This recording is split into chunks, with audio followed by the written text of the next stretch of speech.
Good evening, everybody. This is Dr. Randy Bach. Today's October 27, 2021, and I'm in my secret location today at Panera Bread. We had a power outage in the neighborhood. I was just looking at my phone app, and every time with the weather, it gives us the Massachusetts COVID numbers. And the last few days, there have been, I don't know, a few thousands of cases. It varies day to day. And the numbers of deaths have been zero. And the same weather app shows a flood warning, and there, has been huge torrential kind of rains, high winds, hurricane type, and so some of the power lines are down. And so I'm in my Panera refuge, and that's the different and I think quite nice background. I certainly love Panera, and I give them a shout out. They got great internet, great food. One of my favorite places. I hope they last for another 1,000 years. It's important that you try to patronize your favorite places and keep the businesses going. It's been a very, very tough time for businesses, restaurants, and so forth. And I just can't imagine the kind of level of, God, what's the word I'm looking for? Uncaring that our bureaucrats have shown for our businesses, keeping us away and for our own good. You may not realize it sitting where you are, but Australia, parts of it just came out of a 107-day lockdown. Like this, they have like the most total lockdowns, where people are geofenced and they're kept within a certain number of mile radius unless they have a ostensible emergency reason for going out. And if they have a dog or something like that, they have to keep within a 1 block radius. The playgrounds have been shut. Kids are locked in. This is an incredible thing. Now, I spent some time looking at the Australia data. It's a nation of 25 million people, and I think they've had 1,630 deaths. And even still now, they have reasonable vaccination rate, but I think it's only about 70%. It's somewhere kind of not necessarily high amongst the quote unquote civilized industrialized Western type nations, but nothing to write home about. So I'm not sure what their plan is. They're obviously an island nation, an island continent in actuality. And the whole thing is to kind of bury your head in the sand and no pun intended, but be like an ostrich, or maybe an emu. I'm not sure what they have down there. And that's that. I don't think, I'm not even sure why ostriches do that, whether they do it to the extent that has been seen in Australia. Clearly, this is has always been a kind of a bifocal illness, wherein for the advanced elderly and advanced infirm, it's something of a danger. I think the death rate and maximal risk groups, the nursing home quality or lack of quality life, is about 13%. In a population that pretty much lives on an average of 14 months without COVID. And it's really, it's a complete negligible item for young people. The risk stratification is probably at least 10,000 times, 5 orders of magnitude between your 85-year-old nursing home level individual and an 8, 10, 15-year-old in good health, going about his or her business. We've done our best to protect the elderly over time. And certainly now with the vaccination, anybody who's elderly and or infirm is already covered. There's nothing else going on in that regard. So what do we have new and different? Well, I looked at Worldometer for the United States, and they don't even show fatality numbers anymore in the last week, because I guess pretty much every place is like Massachusetts, and they're zero. This is including Texas, which I assume is a non-zero number, because I did look at their individual graph. So maybe it's just that Worldometer doesn't get enough data, or the states aren't reporting it accurately or quickly enough to put on Worldometer. But there's a non-zero number in many states, but it's very, very low. And the second peak, or the delta peak, for these states is on the way down, both in cases and fatalities. There's been a big divorce between cases and fatalities. We hear a lot about cases, and like my Massachusetts weather app, they mentioned 3,400 and whatever cases per day. Cases have a lot to do with how much testing you do, and you do a lot of testing, you're going to find a certain number of false positives. But even if the true positive, it's a distinction without a difference, is meaningless, because these people obviously are going to work and so forth. They're not ill, and cases have never really been determined as such, for any other illness, tuberculosis, syphilis, and so forth. If you have a case of syphilis, that means you have the illness and so forth. It's not, it's usually, anything like what we're talking about here with, just calling people cases for whatever reason. That's just been a, total bastardization, and there've been, changes in the way we think about and use terms. And we're going to get to some of that in a little bit. I've made kind of a little slideshow, and I have some pages I'd like to go over. What else is in the news? Well, I follow basketball despite all the politicization. I still enjoy some of the incredible athleticism that shows up at random moments, and it's exciting. You don't know the answer, to the quiz, who's going to win the particular game. And I like football as well. I was a big baseball fan growing up, but the game seems kind of slow and leaden in a way, and it's just really hard to, spend and devote 3 or 4 hours to it. But but in the context of the NBA, there's a little bit of blowback. I mean, some of the kind of more obnoxious political stands have been replaced this year by very thoughtful, self-engaged stances by certain of the athletes. And the current list is, I believe, Jonathan Isaac, Kyrie Irving, and Michael Porter Jr. And I'm not necessarily fans of each of their personalities, except for Jonathan Isaac. But I give credit where credit is due to Kyrie Irving, who has often termed a prima donna and whatnot, but he is willing to take a stand, and at some personal expense and so forth. I mean, people say he's not a team player, but he's maintaining his role.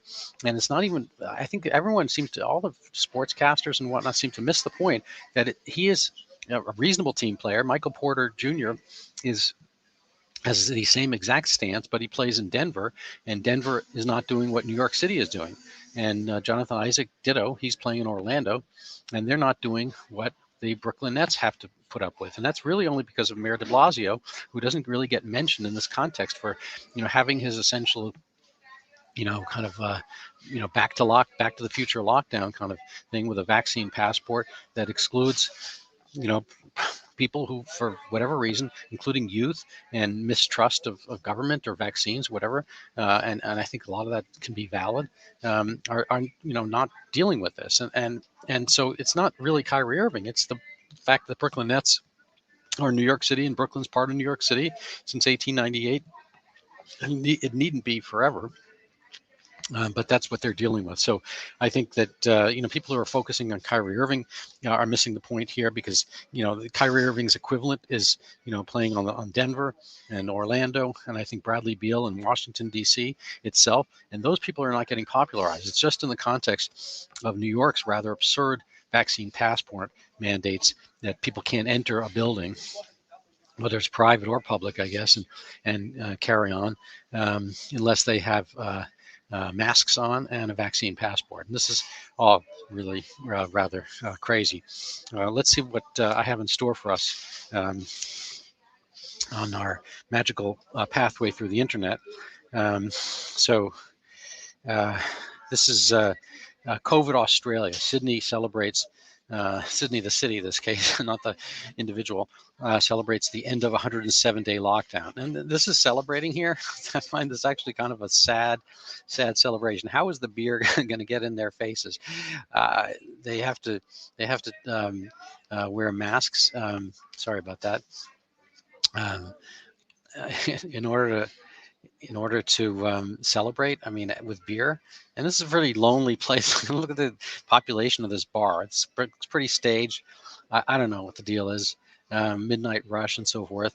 Um, Here they're outdoors. They got jackets on because I guess they're just exiting winter, such as it is. It's probably rather mild. Um,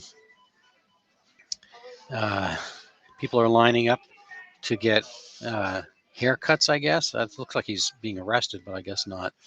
This is just kind of a sad situation. I'm going to go over some of this in a little bit on my tour around the slideshow. Let's see the other boxes I have up. There's, maybe attack these problems on a somewhat random basis here, but just kind of an ivermectin touch point. The ivermectin, if you actually read, this is CDC's own site, excuse me, the NIH. Um, um, Same basic idea. The recommendations: insufficient evidence to recommend either for or against the use of ivermectin. Okay, so they're not saying it's dangerous. So the rationale: ivermectin has been shown to inhibit the replication of SARS-CoV in cell cultures. Well, there's something there. This is something you never hear about. All the people who call it horse dewormer and so forth. They're missing the point here. Um, let's go down to monitoring. Ivermectin is generally well tolerated. It's been FDA approved for decades, and there's been so little downside risk, and treatment's always been downplayed and frankly, what's the word, mocked. Whether it was HCQ or ivermectin, and it makes no sense. HIV is treated exclusively with medication.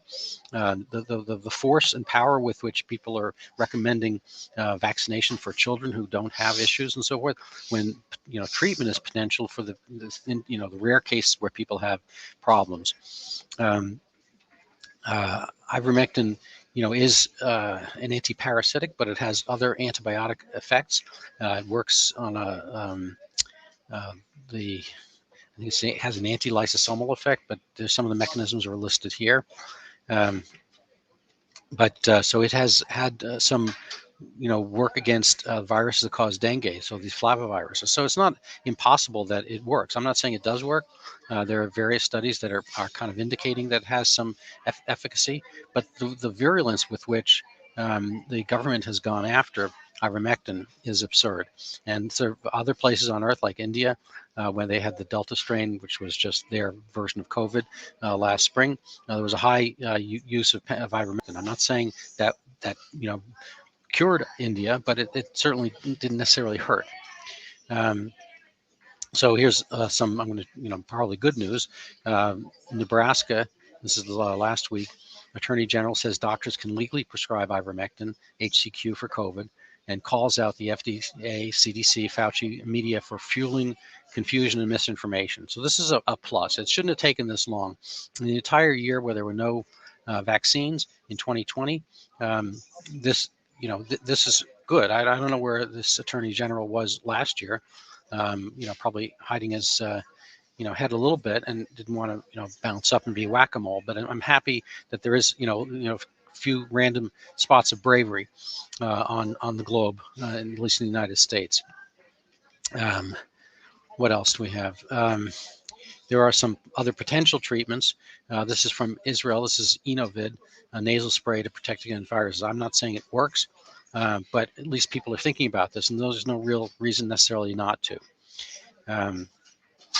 Now I'm going to go to a few longer pieces here. Maybe I'll just touch on this one here. This is a hearing at the U.S. Senate, I think back in August, although it's published recently, with Pierre Corey from Frontline. I think it's FLCC. I can't remember but they're Frontline COVID care physicians, and he was talking with Senator Johnson and talking about how there's been kind of a lockdown on ivermectin. He's very much pro ivermectin, as you can see here. I don't buy into anything being 100%. I think this is misstated, obviously, but the fact of the matter is very little downside risk to it. It has been FDA approved. The NIH doesn't really have any real rationale why you shouldn't do it. but everyone's kind of, shunting you towards the vaccine, which is far less proven, frankly, than ivermectin for safety profile, and the efficacy may not even match it. This is something I might read to you. It's a reflection on COVID mania by a doctor who he has an English or Americanish name, Sebastian Rushworth, but he's in Norway, and he wrote a very thoughtful piece, and it's not too long. See if I can read through it, or if if not, you can see the link here, and I'll put it up later. Um, uh, so, and frankly, I mean, I don't want to sound egotistical, but he is saying here what a lot of things that I've been saying on our show through the weeks. At the beginning of this year, I wrote about how the governments of the world had created a collective state of hysteria so intense that the only way they could dig themselves out of the hole they had made was with a magic bullet. That magic bullet was, of course, the vaccines. I wrote that it didn't really matter how effective the vaccines were in the real world or whether they prevented transmission. All that mattered was getting every single person on the planet to take the vaccine, after which the politicians would be able to declare victory. Now, this is similar to what I've been saying, that the vaccine's greatest efficacy would be to heal and cure the neurosis of individuals. I was somewhat wrong about that because, frankly, if they can get you to do it once, they're going to do it again. If you give a mouse a cookie, he's going to want a glass of milk. And you give him a glass of milk, he's going to want a place to nap. And once you comply and once you give in, the only real lesson that people who like power get is that you are willing to give in and comply.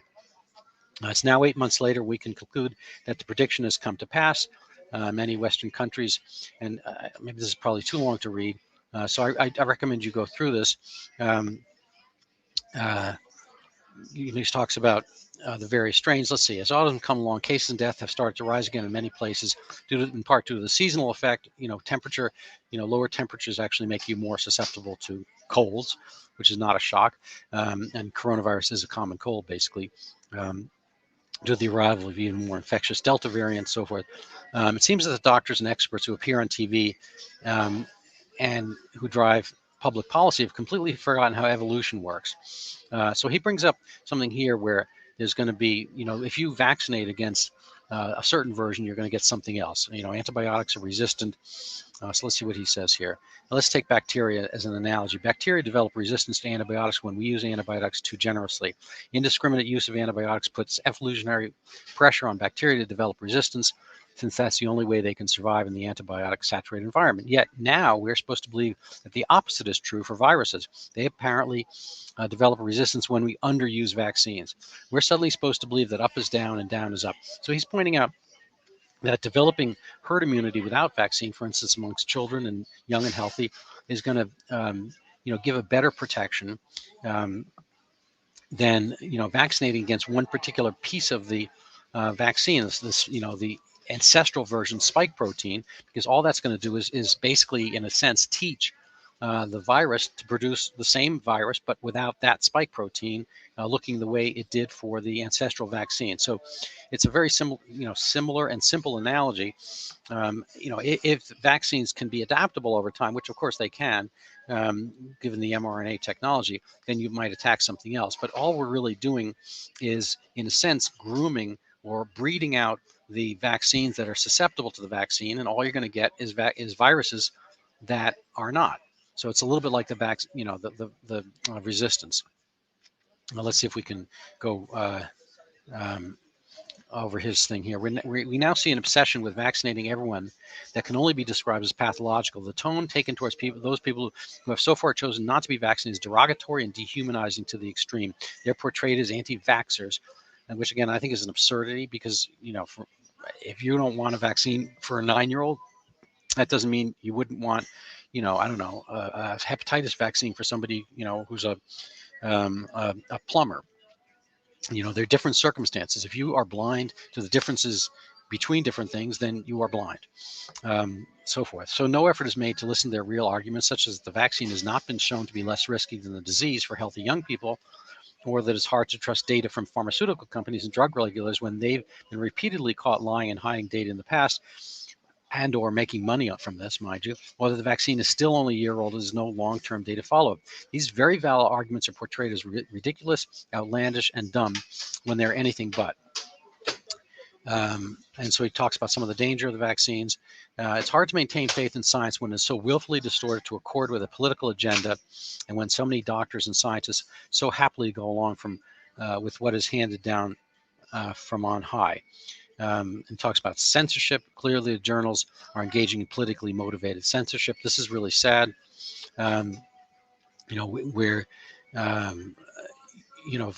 think the Lancet got caught out in putting the hex on ivermectin, and when they had to realize that their own information was bad, they retracted it. I don't think I've ever seen the Lancet so embarrassed and so little coverage of this type of politicization.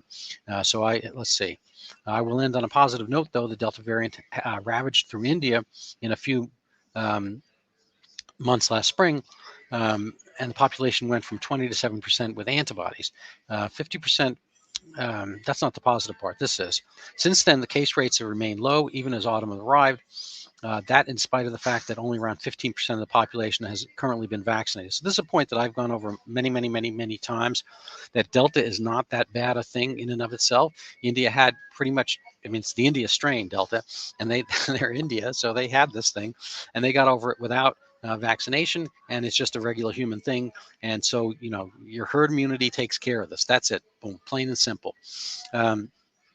And so the idea that herd immunity can only be reached with vaccines is perhaps the most laughable idea to be heavily promulgated during the pandemic. We're going to come back to this. I'm going to go show you some slides in a few minutes. So I recommend this article. It's really a great summary, and I think this is a doctor worth following. So check it out. There's a longer piece that I don't think I'm going to have time to do the slides, but I'm going to bring it up anyway because I think this is a very thoughtful take. This is more on original antigenic sin and the folly of our universal vaccination campaign. So I'll probably give the link in the comments if anybody asks. So here it is here. So let's say I'm not going to be able to read this article, but maybe I can just find the basic points here. So what is original antigenic sin? This is described in 1960. The antibody of childhood is largely a response to the virus, this is talking about influenza in kids, causing the first type A influenza infection of the lifetime. It's a little bit like, you ask somebody what their favorite type of music is, it's generally what they listen to as a teenager. So if they're 40 or 50 years old, it goes back to whenever that was, person was a teenager. And probably you're the same way, or teenage to young adulthood. So in the same way, kind of your immune response has a stronger coverage and a stronger knowledge and a stronger memory of the very first infection of that type. So we get influenza year after year, but the one that you fight the best is the one you had originally. This partially explains in 1918 the Spanish influenza spared the oldsters. The oldsters were younger than they are now because people didn't live as long, but those over 60 or so, 55, 60, did better against Spanish flu than a lot of younger people, probably because they had experienced the same thing in their youth. So this speaks to the original antigenic sin point. So the antibody of childhood, let's see, as the group goes older and subsequent infections take place, antibodies to additional families of virus are acquired, but the antibody which is first established continues to characterize that cohort of the population throughout its life. The antibody forming mechanisms have been highly conditioned by the first stimulus so that later infections with strains of the same type successively enhance. There's a lot to read here. But basically, this is the doctrine of original antigenic sin, and he has a picture here that shows the group and strain from different age groups over time. And again, I'm not going to really go into this, but the major point here is that in a sense, you would do well to let the kids have their own natural immunity, because you're going to make a better bulwark against this version of the coronavirus than you can otherwise. And if you don't do that, if you give them vaccines, they're not going to develop the stronger full immunity, and they're not going to be able to fight different versions of coronavirus that come down the pike as well. I'm not sure if that completely follows the point, but again, I can put the article. You can take it. Um, and read it. I'll read his conclusion here. The most dangerous thing to do at this point would be to vaccinate children. The virus is not a threat to them, and if they are infected by the new form of SARS-2 that are sure to emerge every winter, we will begin to establish through them and the as yet unvaccinated the layered immunity that is the only way of coming to terms with SARS-2 in the longer term. As long as the vaccinators are permitted to continue their radical and increasingly insane campaign, though, nothing will improve. Indeed, their policies threaten to bring about a semi-permanent pandemic state for generations to come. Now, of course, that may be according to their own desires and wishes. I can't tell you that. I made kind of a slideshow here. Let's put this in present mode. So, what's been in the news? This is a dog, Bring Me Fauci. There's a little photo. I don't know if you've heard about this, but, the NIAID or the NIH, with our tax dollars, has been funding research abroad. Wuhan, obviously, and about which Fauci's been, found in a lie, and maybe he will suffer the consequences of perjury and so forth. In Congress, Rand Paul was right, Fauci was wrong. They're both doctors. Rand Paul is a better one, I would say, and a better politician as well, and a more truthful individual. This is an experiment. There's a picture here in Tunisia. We paid for dogs to be debarked, beagle puppies, cages filled with flesh-eating flies that ate them alive. Their heads were eaten off. This is like an incredible, sad thing. So now finally, lawmakers demand answers from Fauci on cruel puppy experiments. What about, I am, a big dog guy. I've had dogs now for, 25 years or so. And I love them, and I love my dog. But, as bad as this is, what's worse is funding Wuhan. NIH admits U.S. funded gain of function in Wuhan. I mean, that's Tunisia, is not necessarily our friends, but they're not necessarily our rival or potentially our enemy, the same way China is, the People's Republic of China, communist China. And for us to give money to Wuhan is an absurdity. If you wanted to study the virus, you could study it here. It's not like we don't have the capabilities of doing this. And this was far out of our purview. And obviously, the millions of people who have died worldwide on coronavirus when it needn't have been there in the first place, and it leaked from this lab, and we spent the money to do it. This is all absurd.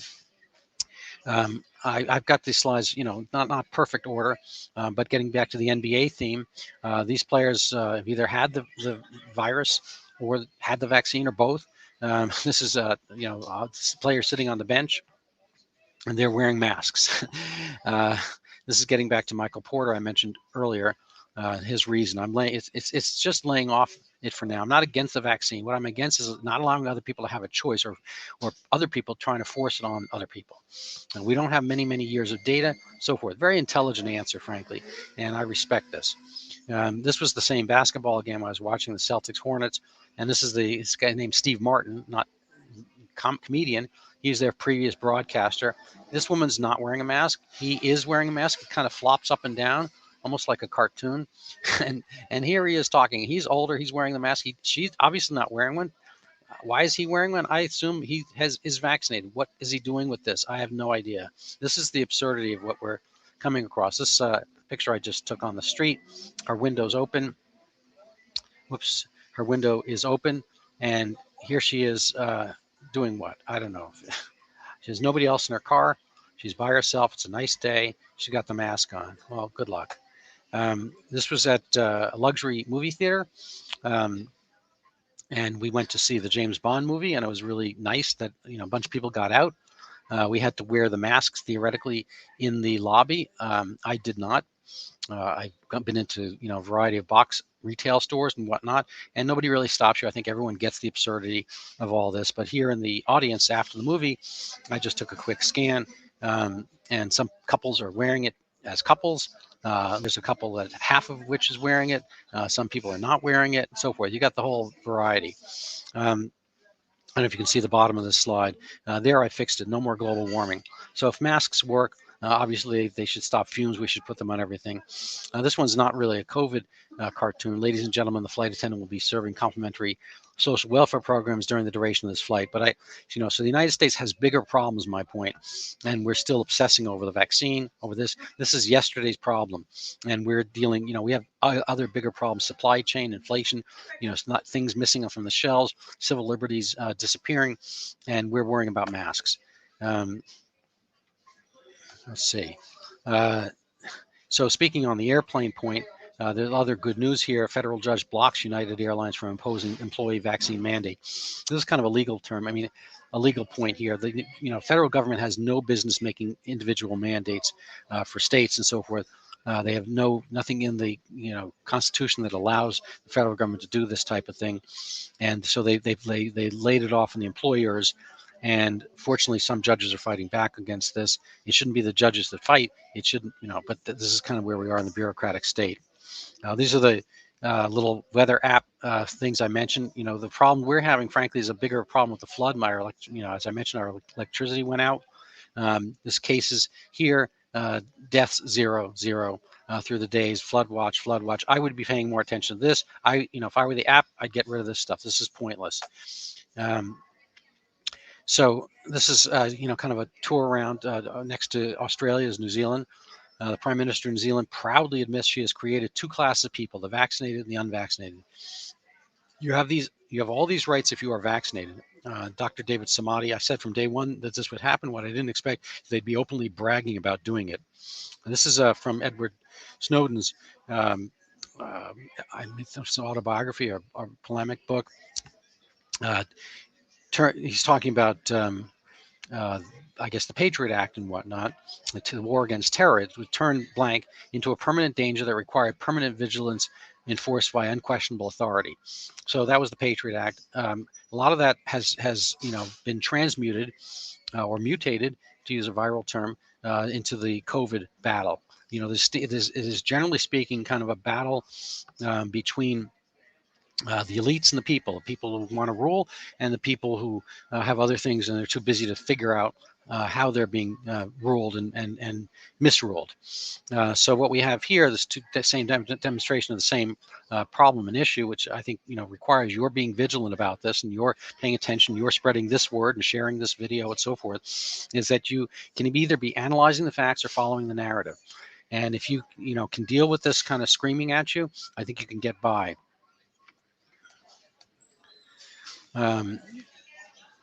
Governments, this is Robert F. Kennedy Jr., he's not on the right, he's on the left. Governments love pandemics the same way that they love wars. It gives them power, it gives them control, it gives them the capacity to impose obedience. This is a point I brought up a little bit earlier about the way certain words have changed, cases have changed. Well, herd immunity has changed.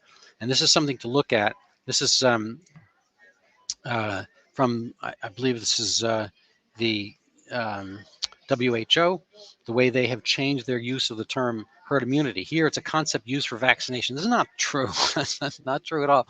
Herd immunity is when there's a herd out in the wild, and they wind up, a certain number of them get immune, and then you are protecting, basically the stopping the spread between individuals enough that you won't have a problem that kill off the whole herd.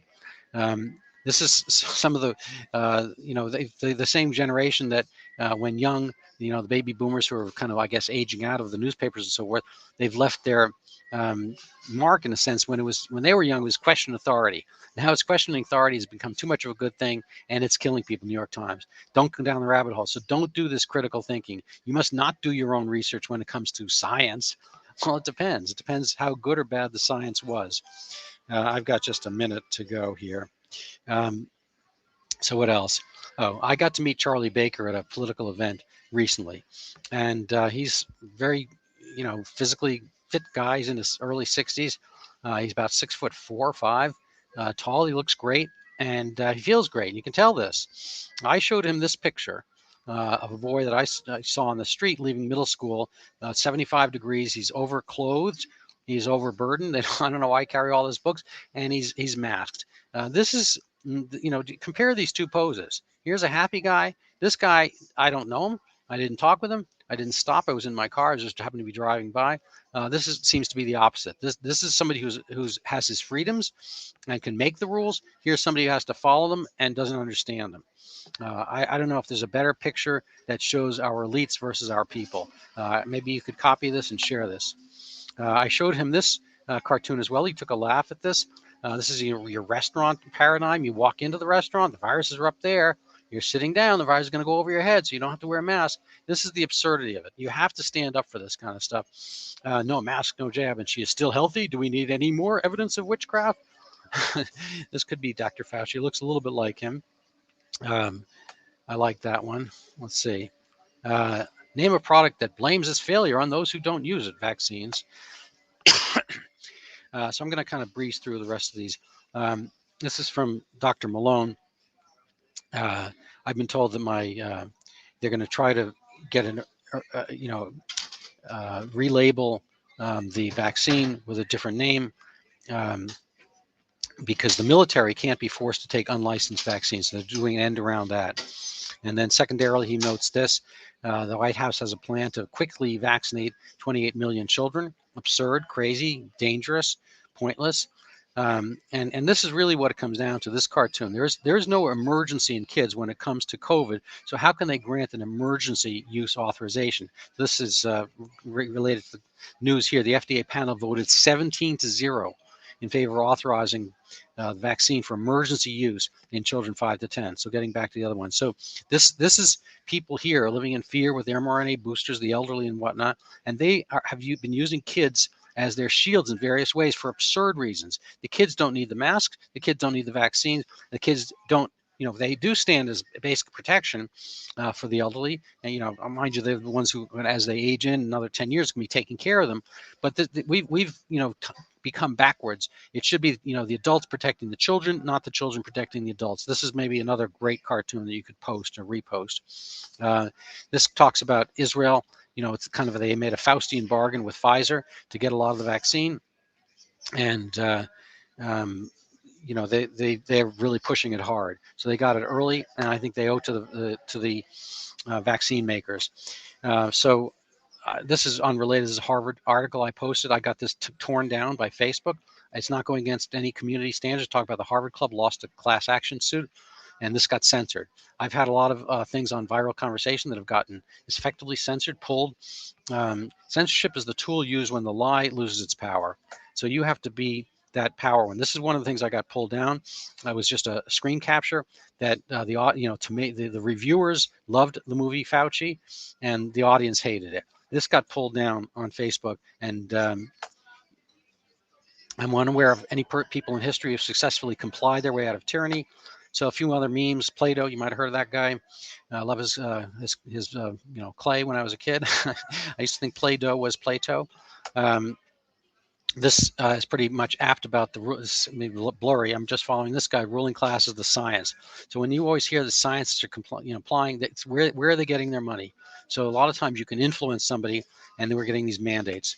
I think that might be it for my slideshow. What else? I'm going to stop sharing this. I'm going to wish you all a good evening. I'm going to end the broadcast. Please share this. Let me know your comments and criticisms. And if you don't get the word out, we can't get the word out. So please, do your best. And I appreciate all your help and support. Thank you.